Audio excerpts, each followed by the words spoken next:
the rhythm, catching every beat. Together we embrace the futures at our feet. The futures at our feet.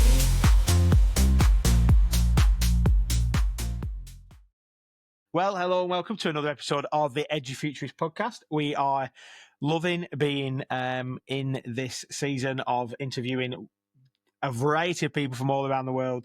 Again, we've gone past that 300 mark, and we'll see where 400 takes us. But it's been exciting, mate. We've had some good conversations and exciting things happening as well, haven't we, Steve? Absolutely, yeah. Always a good week.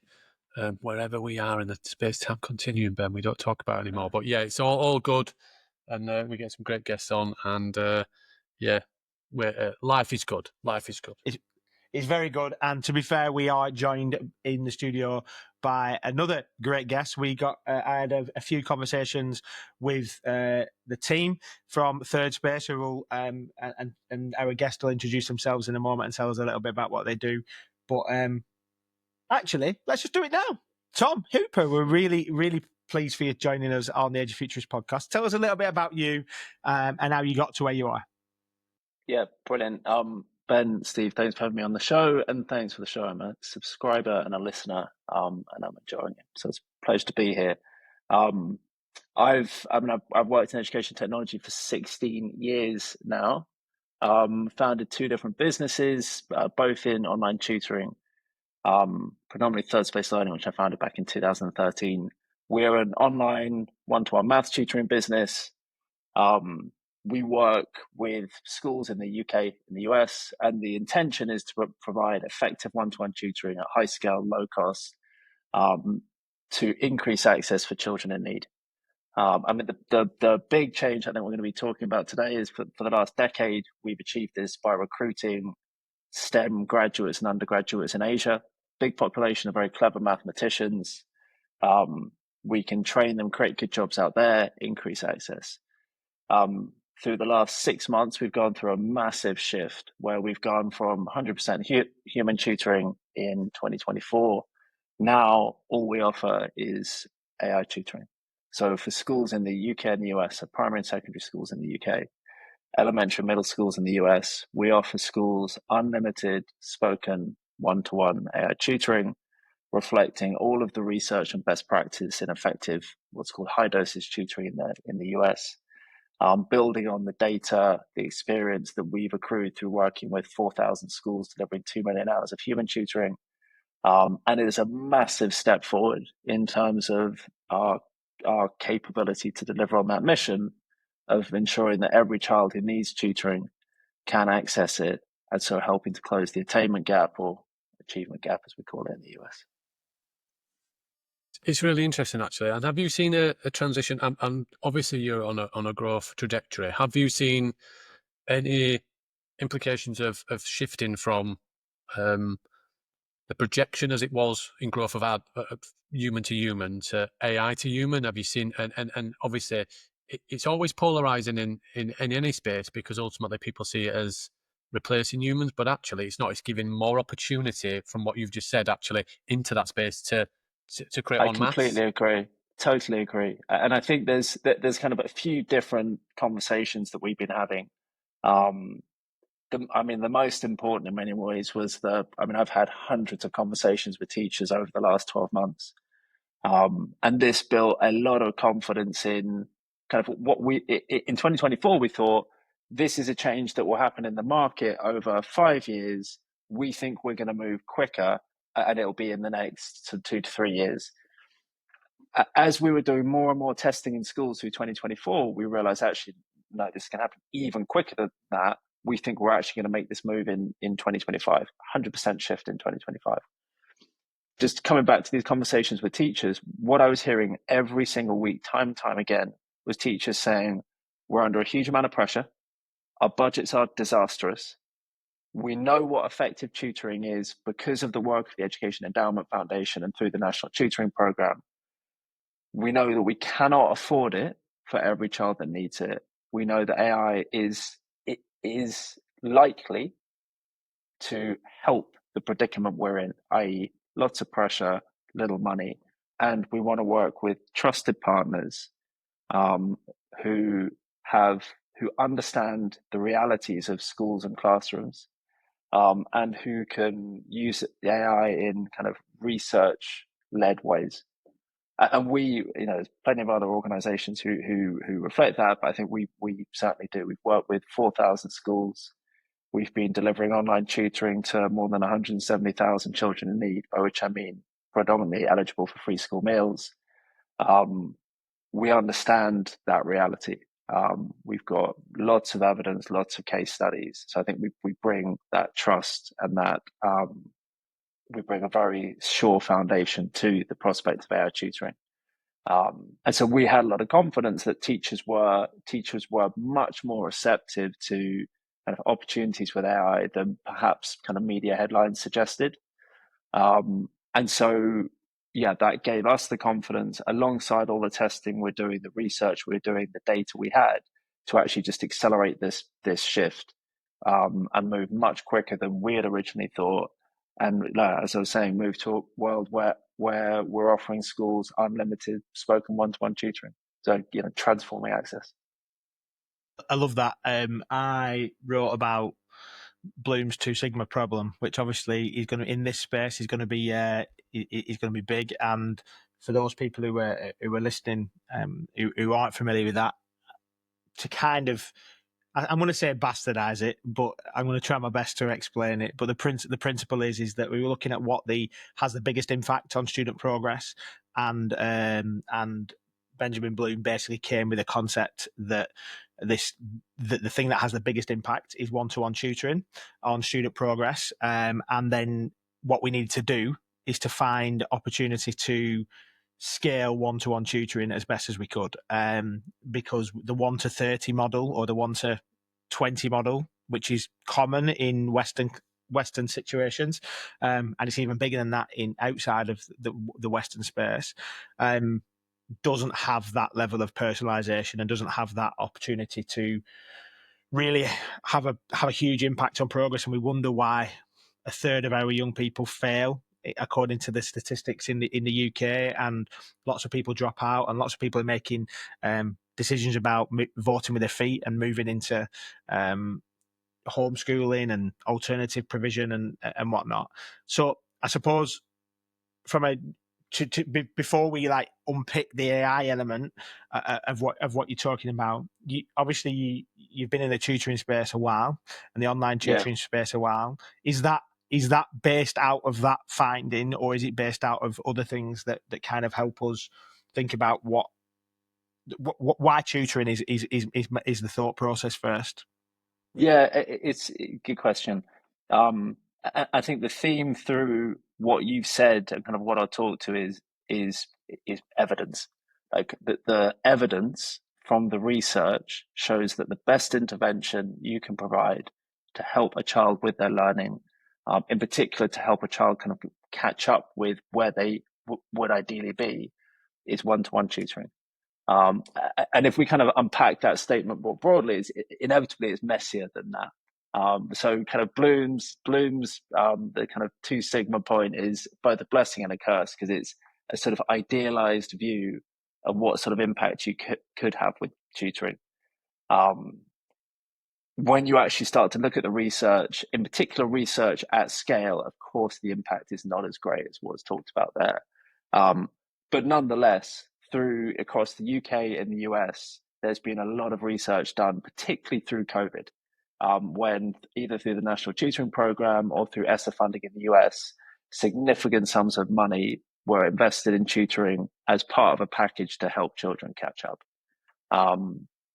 So it is a very understood, well-researched, and kind of logical intervention as well. One-to-one tutoring to help the child catch up with the group teaching they get in school. I think a very important part of this is looking at where tutoring fits within that bigger picture. And again, coming back to the research, what the research shows, or when the research shows tutoring to be really effective, is when it's led by class teachers, embedded in the school timetable, reinforcing class teaching strategies. So when one-to-one fits in harmony with the whole and is led by teachers. And again, kind of common sense would suggest that's going to be the best use of it, but the research backs that up. And that's got to be done. Teachers are very, very busy, so it's got to be done in a way that doesn't add to their kind of workload, but does support their planning, preparation, and kind of how they're leading their children toward where they've got to be. So it is a very well evidenced intervention, and kind of something that we talked about prior to this is historically, and I think this has changed a lot in the last 5 years, but historically, tutoring was something that tended to be paid for by families at home, tended to be for wealthier children, and therefore tended to increase the attainment gap. So if your goal is to try and close the attainment gap, you want to make sure that those children in need are the ones that can access effective tutoring. It's got to be at scale. If your goal is to close the attainment gap, it's got to be directed by teachers. Therefore, it's going to be affordable within school budgets, and it's got to be implementable across the school. We've worked very hard over the last decade to do that. I think we did a good job. I said work with 4,000 schools, 170,000 children.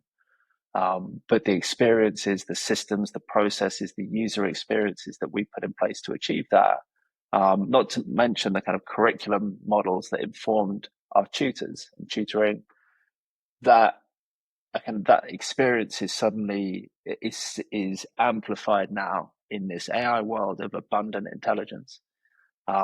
So I think that the social impact we're going to have as an organization over the next 10 years is, significantly greater than that which we've had over the last 10 years, which is very, very exciting, very motivating for us all at the company. Just it links into the benefits, but also into equity. So you've got a lot of learners that are not engaging in education full time, so they're not getting that rounded bit where you said the best impact is with a teacher and support, and it's embedded into a timetable and everything else. Are you seeing an opportunity? Do you know any benefits, and are you seeing a case for those learners that are outside of education, repeat offenders and everything else, where actually they're only getting AI tutoring for maths, and potentially if there's a wider research thing, where that is their sole education delivery, and they're not getting that contact? I know it's probably not going to be as bad, but actually, because ultimately that will close a gap, even if it's not as strong, but actually that's an opportunity and an alternative where even if that's 2 or 3 times a week, it might be a path back into education, a positive experience, because they're not engaging for whatever reason, not just in maths, but education as a whole. That statistic is only going up, and that number is only going up in terms of the number of learners, young people outside of it. Are you seeing that? And also then a follow-on of, what does that look like in terms of parental engagement? So it's great when the school is leading it, but actually outside, what does that look like for an engagement piece when parents are having to lead that dance because education is there's a disconnect? Yeah, good questions. I think our focus thus far. So we started experimenting with large language models in 2023. And at that point in time, we had kind of two hypotheses, I guess. Number one, given the mission of the business to make tutoring accessible to children in need of scale, so close the attainment gap, if anyone should be experimenting with how AI can do this, it should be us.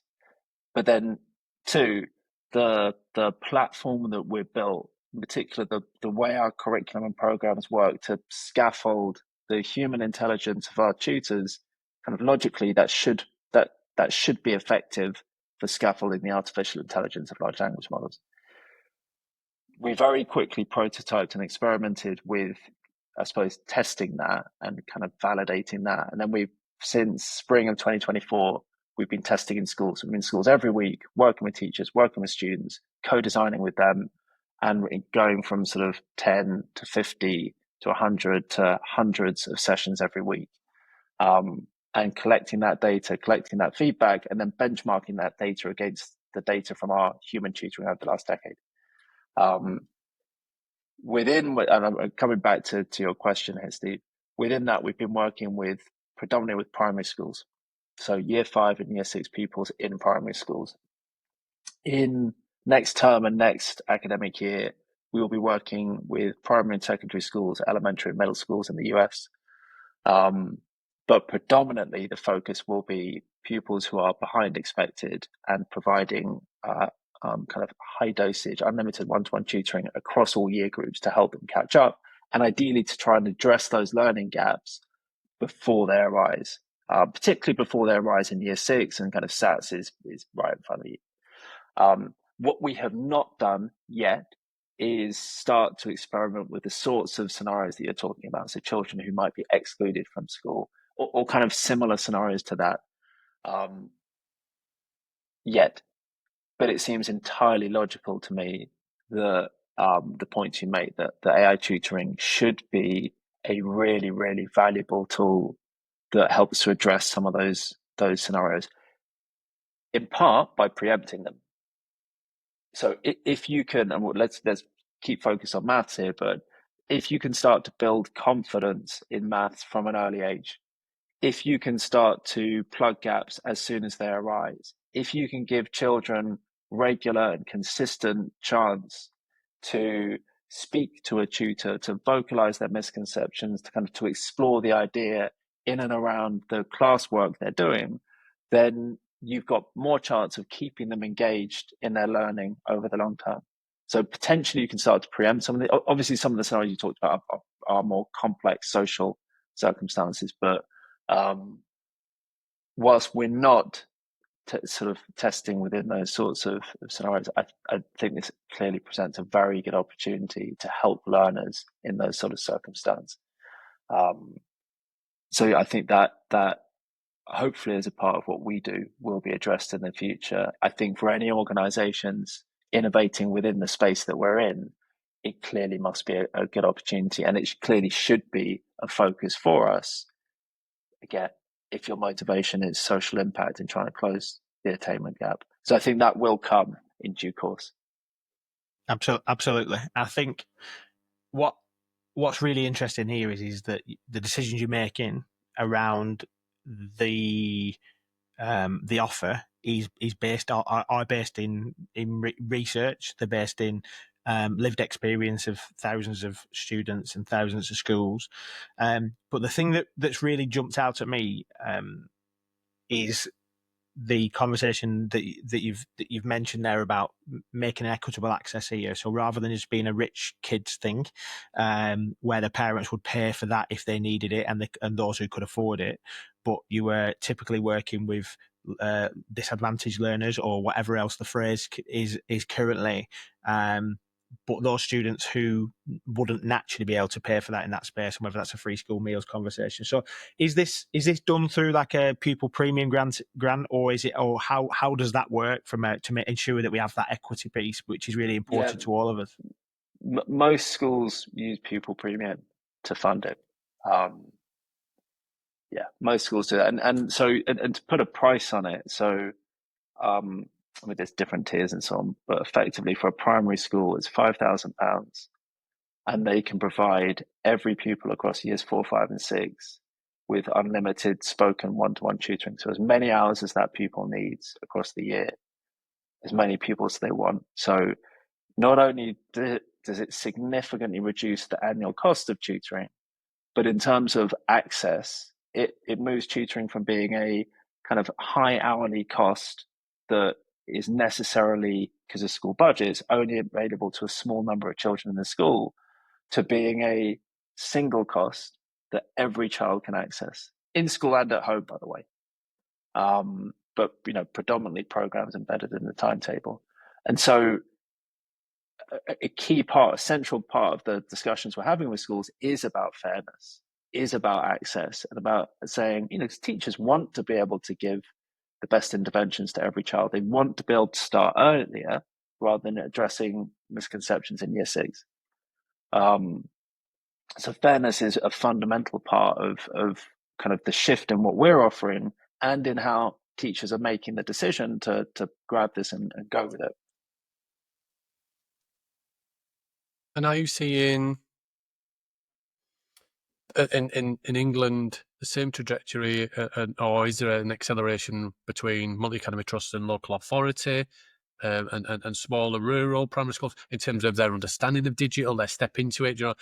If they've already got an AI strategy and they stepped in earlier, they're more likely to at least have been more open to this conversation. Are you seeing that? And Yeah, also, what does that good, look like good, as a step? good question. And I think my answer is anecdotal at this stage. Well, I say anecdotal from having spoken to hundreds of teachers in the last 12 months about this, including senior leadership team in the, we'll be working with about 200 schools in autumn, providing unlimited one-to-one AI tutoring. There, I suppose the first thing I'd say is that these are not technophile schools. Obviously, some of them are, but in the general theme is we want to be able to provide tutoring to those children that need it. We can't afford human tutoring. We trust you. And frankly, the phrase most often used is it's a no-brainer. Like, it costs me less, but I can give tutoring to more children and more flexibly. Why wouldn't I do this? So schools are not, on the whole, overthinking the AI component. That's a means to an end. I want to be able to afford tutoring to every child that needs it. This is a means to that end. So if I think of the schools we're working with, I mean, we've always worked with schools across the country, rural, urban, big, small, the full spectrum. And I think we'll do some analysis in due course, but from having spoken to many of these schools we're working with, that is reflected today as well. It's it's the end goal of fair, as you said, we were saying just now, like equitable access that needs to be affordable to achieve that.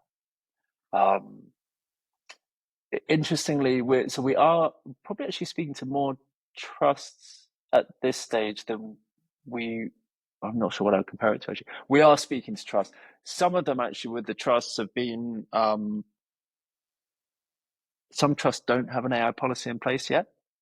And that can slow things down. On the whole, though, they've been enthusiastic because this, again, if your job at a trust is to make sure you've got an effective evidence-based intervention that can be accessed by every child and it's affordable, and that you have good trust level reporting on, this is a great solution for that. So it's a slightly, understandably, it's a different type of conversation you're having with the trust, but and I think they are. There's more work for them to do to put in place the policies they're happy with. Though also there's the DfE have put out guidance which was clear and clearly we're well aligned with. And there's a lot of good data, GDPR, good, very clear, well understood data privacy kind of regulation and guidance in place. So I think my impression is most people are happy with that. They should be happy with that because it's very rigorous and understood. But yeah, the kind of the broad feedback is the focus in schools is evidence-based interventions that can be afforded. AI is a means to that end for them. Yeah, I love that, and I think what you're saying as well, and I've in the digging and the not the digging in research, we call it research in preparation for today's conversation. The impact that, or one of the impacts that you measure is looking at the amount of progress that is made in comparison. So one of the stats that's on the website that's quite open there for people to see, and we'll put a link in the show notes to Third Space so you can see that Third Space Learning, is that 7 months progress is made on average from a student from after they've had 14 one-to-one maths tutoring sessions. So they advance 7 months in terms of assessment data. And then obviously one of the things that's tied to that is, and I know this will come up in a conversation very soon, is that the impact, talking about SATs results and the impact of the students who have used this AI tutoring or the tutoring system, and the impact on their results in comparison to others from a 2025 SATs results. Like, would you is how do you feel that works? Like, what is it that does it? Is it the repetition? Is it the retrieval conversation? Is it the fact that it's one-to-one, bespoke? What does it look like? Yeah, there's a few themes here. So, I mean, obviously AI tutoring is it's a new thing. Like we have 12 years, 13 years experience in delivering one-to-one human tutoring. We have 15 months experience delivering AI tutoring. So there is a lot more research to be done. But nonetheless, what you point to is we have a long history of kind of data collection, assessment, research that provides a solid foundation for understanding and kind of sense checking in some ways the work we're doing with AI tutoring. So to pick up on the themes you talked to, I think it was PMO assessments. This was quite an old study we did where we worked with one of the curriculum producers to do independent pre and post assessments for students doing our human one-to-one tutoring. I think it was the 15-week SATS program. We saw great results. So we worked with the curriculum provider. They implemented it. They did the assessment, and that's what you referred to on the website. This was back in the days. So this was, I think, when was that? I think it was 2015. Subsequent to that, and particularly through COVID, a lot more research was done to really evidence what effective tutoring looks like. Again, kind of for any teachers, this is common sense stuff, but the evidence has been very consistent, both in terms of impact, but in particular looking at the inputs to achieve that sort of progress. Spoken one-to-one, curriculum-based, i.e. an effective program of learning the student and tutor work through, formative and summative assessment, embedded in school timetables led by teachers. So all of the tutoring we've done has always reflected the research and the evidence. We've both contributed to that research, but also have then developed our product based on understanding and keeping up to date with that research. We've had a kind of long-standing research partnership with UCL in the UK, and we now have research partnerships with Stanford and Cornell in the US as well. So it's a very important part of what we do. Kind of bringing this forward to our work with AI tutoring, our AI tutor programs are effectively the same as our human tutoring programs. So same platform, same content, and same kind of research-based design, i.e. teacher selects the goal for the student, the strand of learning. That informs diagnostic assessment and the program of learning embedded in the school timetable, spoken one-to-one, etc. The reason why I state that is the data that we're able to collect from each and every program, from the initial assessment and then the post-session quiz that students do after their session, allows us to take the data from students who are working with Sky, our AI tutor, and benchmark it against the 2+ million hours of human tutoring data that we've got.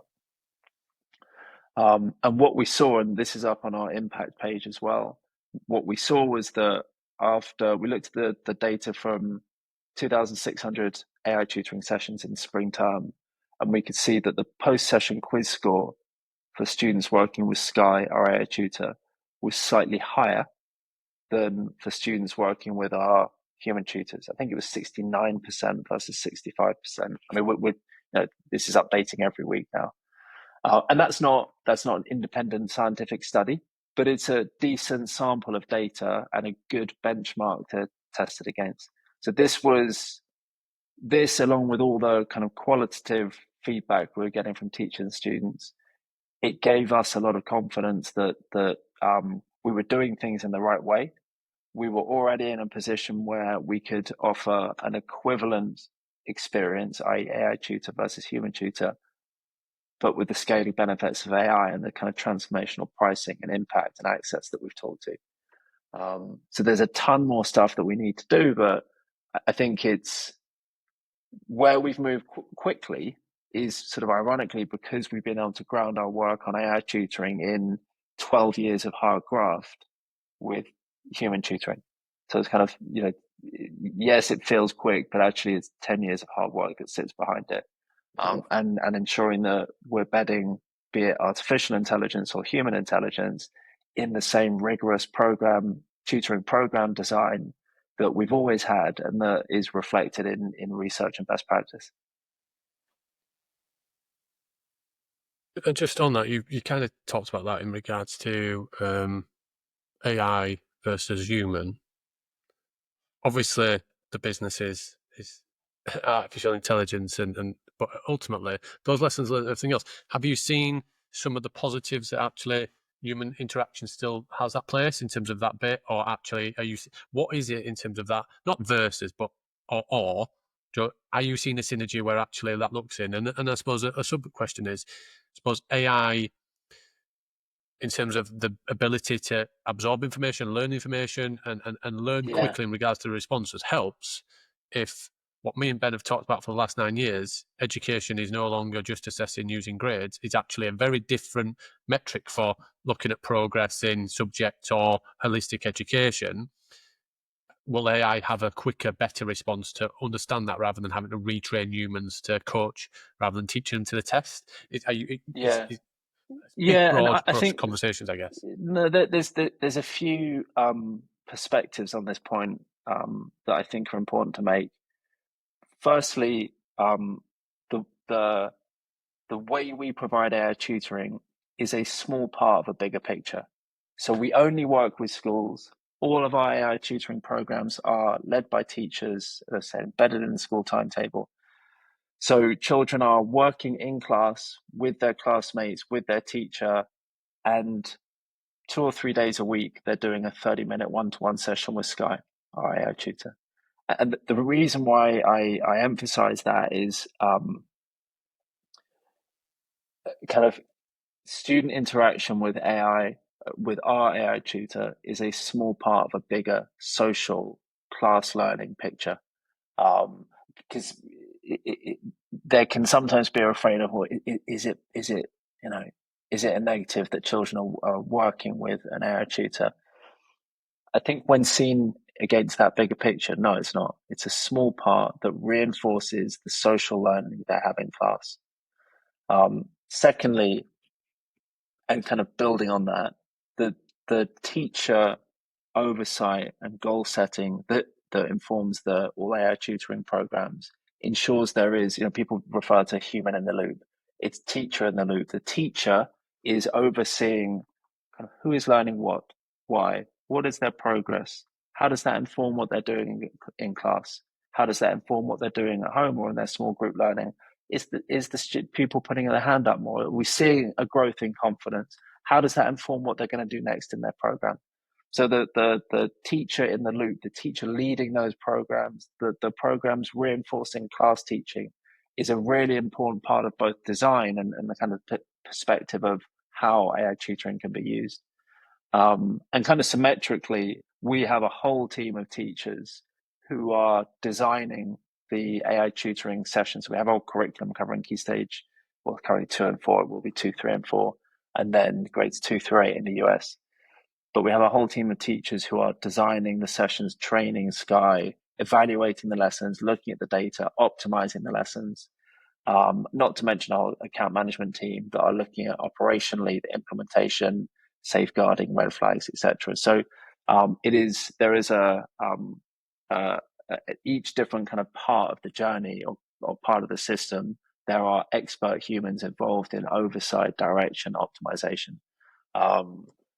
Which again links back to that's how we've always done it because that's the best way to do it. This is not a kind of AI that sits independently and might be doing some good stuff, might not. It is a very tightly controlled expert system integrated with class teaching, and it's important to kind of remind people of that. I think in terms of Steve, there's the final part of your question was about I think was about how the AI tutor can learn about the pupil, their needs, and kind of developing the personalization of learning. Was that correct? I think so, absolutely. Not for personalization, but ultimately, rather than, and I suppose it's probably the final theme, really, or one of the conversation points of, teach to the test is often a driver in education Yeah. currently, and actually tutoring and those is Yeah. like, let's get to this point. So you know this knowledge, so you can basically get it out in an exam. Does AI open up a space of actually now, rather than perpetuating and just continuing that model, allowing for growth and understanding beyond This is a passing the great test? question. I'm really glad you asked this, because Is Nick the you're one that I was going absolutely with? right. You know that I pulled this Yeah. together. Of This is It course. one says that. It says that. He Well wrote done on advising like Steve on a this tiny bit question. here, but it's a better question. I thought I'd ask you better because the other one was terrible. What we've seen over the last 12 years of delivering human tutoring, and kind of certainly within the national tutoring program, is that when schools can only afford a very limited amount of tutoring, so and that there's two dimensions to that, only for these children and only 10 to 12 hours for each of those children, unsurprisingly, with that limited resource, it will be focused on, most of the time, children in year 6 just before SATs, right? Because that's one of the most pressing and immediate problems they're looking to solve, and thereby that's often where they'll invest any tutoring budget they have. Same with GCSE. What you're seeing now is a complete transformation in how tutoring can be used in schools, because it is now limitless. So schools can use tutoring from year 4 through year 5 through year 6. So kind of addressing learning gaps as they arise, rather than at the last minute before an exam. Secondly, across a year and kind of across years, people can have work with their tutor every week, so that the dynamic or how it's used is completely different. It's not a short, sharp intervention at a point of dire need. It is the tutor it can work with the child over the long term, giving them space to explore, giving room for extension, plugging gaps as they arise. So the learning experience and the relationship, in many ways, the role of the tutor is completely transformed. And I think I was just thinking of a point that was made. I think, Steve, you asked this earlier about students who are excluded. I think this kind of links back to that. And this is, I think, a hypothesis at this stage, but there's good reason to think this. I think that AI tutoring will give a level of agency to children and students over their tutoring that you could not have, or would be very hard to have, with a human tutor. Because I think it will be a relationship that will last over years with their tutor. They will have more control over that tutor.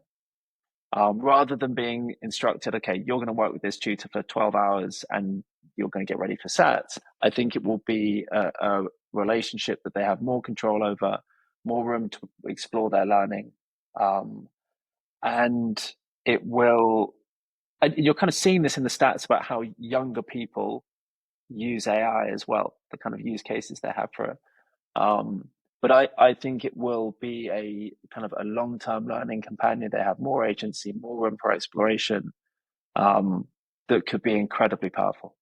And it comes back to this point of unlimited access, both for children in a term, but for children and schools over the long term as well. That I think is yeah, the impact could be really profound. Yeah, I think I agree with that.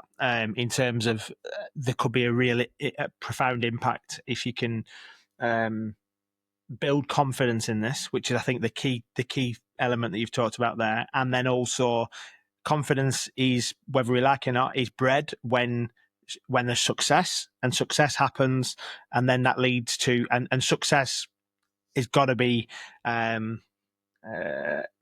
measured, and not just by measured I mean like tempered, as opposed to measured by grade. So it is something about SATs and GCSEs and other bits like that, and performance in tests, but it is a little bit more, oh, now I can do this, and now I've got an understanding of algebra, or actually I really struggled with this, and now I feel like a little bit more confident. That it breeds more confidence, and then they're more likely to try some stuff. I suppose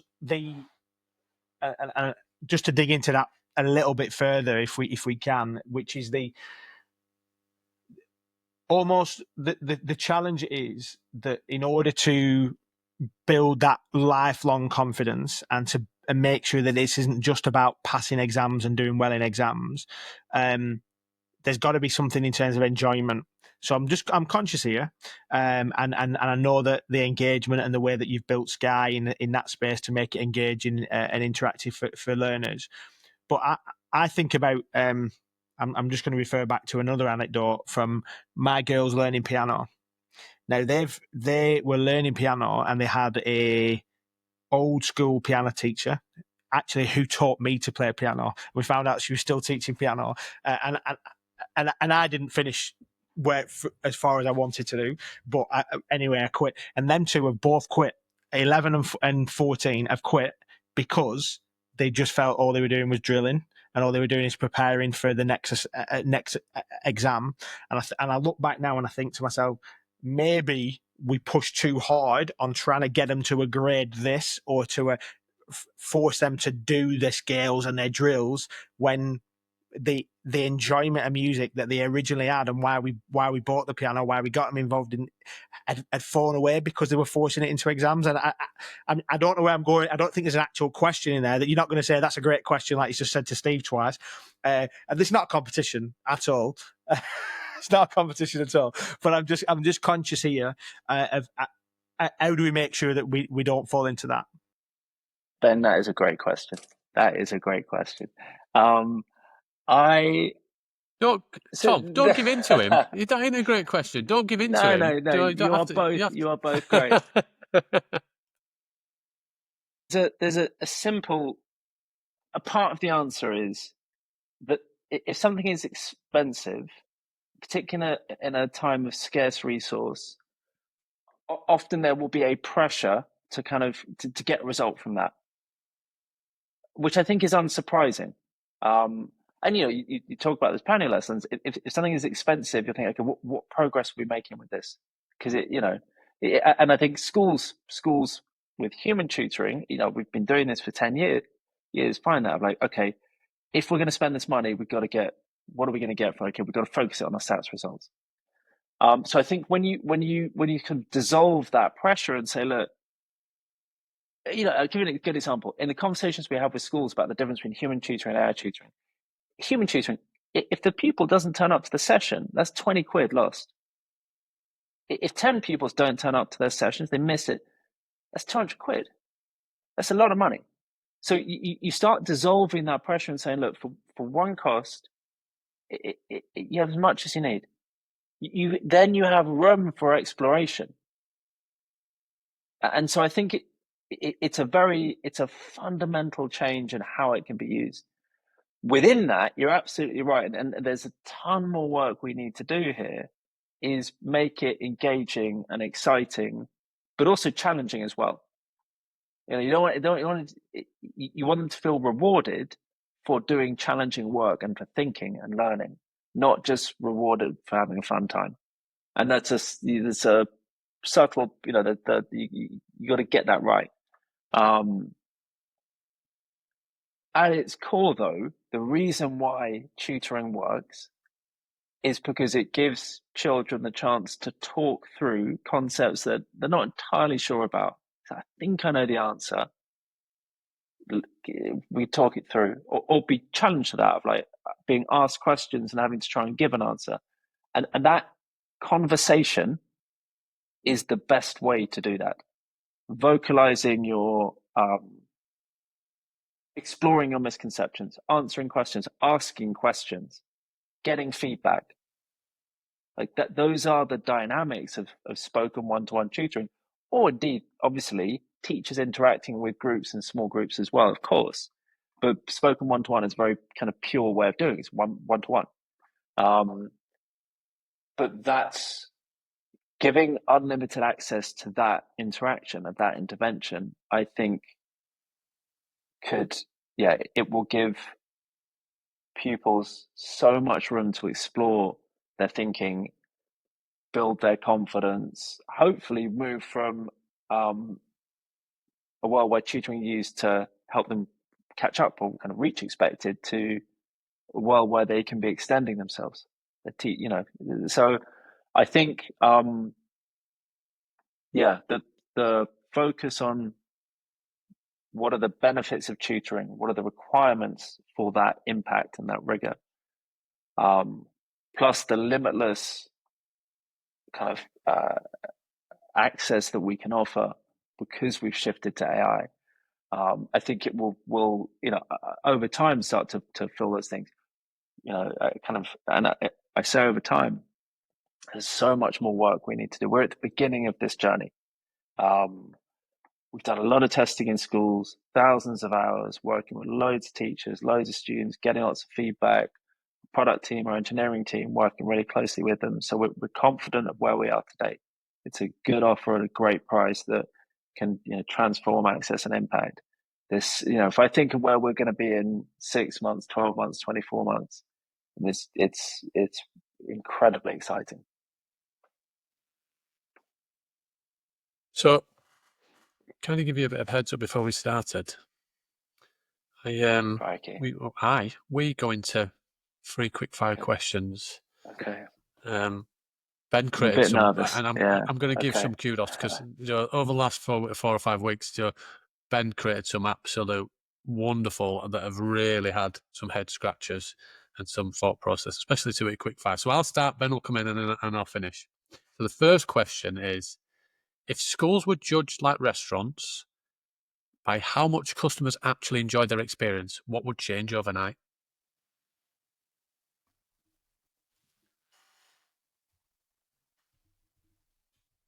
One-word answers: communication.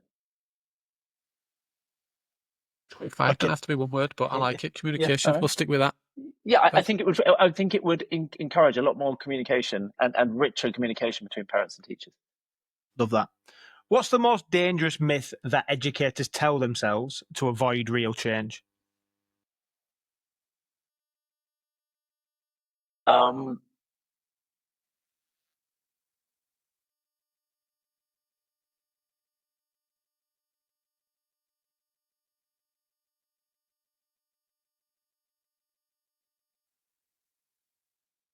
So I think that's my opinion, probably more than anything else. I think more testing is a good thing. More testing with low stakes testing is a good thing. And I think there can be a perception that is it can result in teaching to the test. I think if it's low stakes and regular, it can provide better data, richer data to inform progress and personalized teaching. One. If a 10-year-old asked you why they have to go to school, what would you actually say?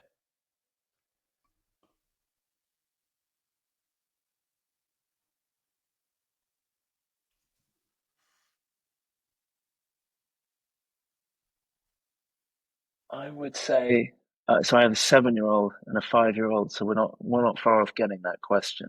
I would say because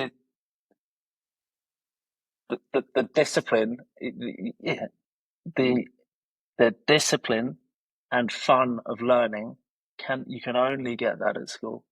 So it's like a bit of a weak argument. I've got 3 more years to work on that answer before my eldest gets to that stage. But yeah, I mean, it's true, isn't it? It's hard things are enjoyable, but you got to work at them to get that enjoyment.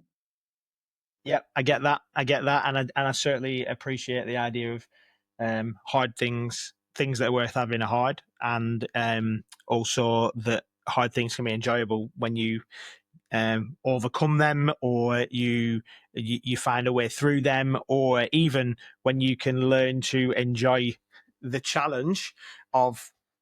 And that's not necessarily saying that school is painful and challenging and hard and all those. It's actually there's a whole host of space in that. So Yeah. we know that the work that you're doing there is evolving from being that human tutoring into this AI tutoring, and we're excited to kind of see where that goes. And we know that lots of organisations are on this trajectory. So it's been great to have a conversation with you today, Tom, about somebody who's been in the world of tutoring a while, but also is now transitioning to that space. And now he's having that conversation about what that might look like going forward. And good luck with all that. We'll put links in the show notes to the work that Third Space are doing, and to connect him with Tom and the team there to find out a little bit more about that. But also to stay connected to the work that you're doing. I know you put a lot of really good blogs out there. Hopefully there's going to be a few good ones soon as well from other people. But yeah, so thank you so much for joining us on the Edufuturists podcast, Tom. Yeah, lovely. Thank you for having me. And yeah, thanks very much for having me and the questions. We'll speak soon. Cheers, Tom. Shaping the next generation.